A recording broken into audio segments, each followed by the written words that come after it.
एक लोहे की कटोरी में सरसों का तेल लें, उसमें अपना चेहरा देखें और फिर उस तेल को किसी शनि मंदिर में दान कर दें। इसे छाया दान कहते हैं।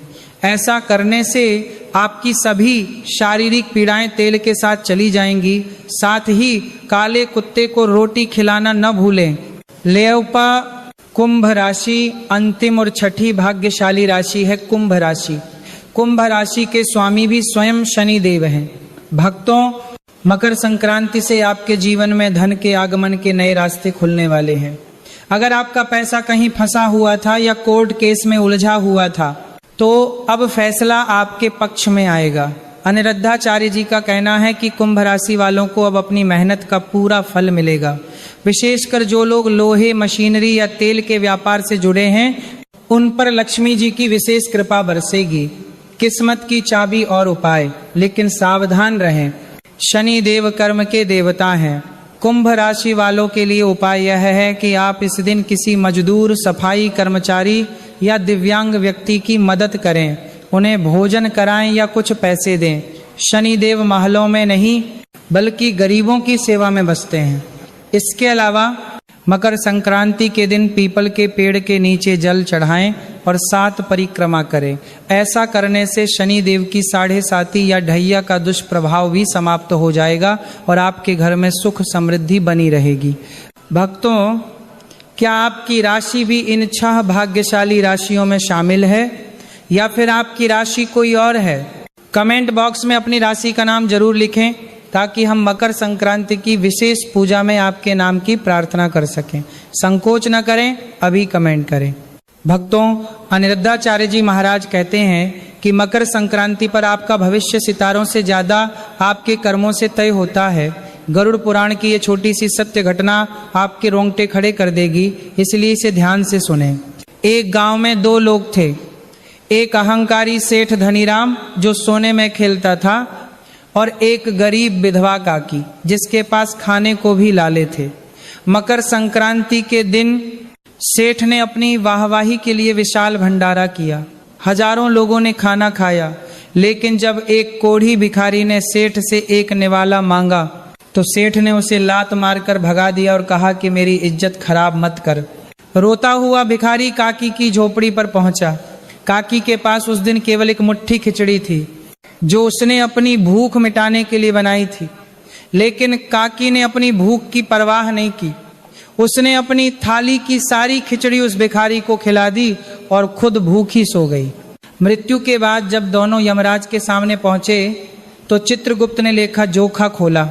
सेठ चिल्लाया, मैंने हजारों को खिलाया है, मुझे स्वर्ग दो। यमराज ने क्रोधित होकर उसे नरक की आग में धकेल दिया और कहा, तूने दान नहीं अहंकार का व्यापार किया था। तूने जिसे जरूरत थी उसे अपमानित किया। वहीं यमराज ने अपने सिंहासन से उठकर काकी को प्रणाम किया और कहा, माता, तुमने अपना निवाला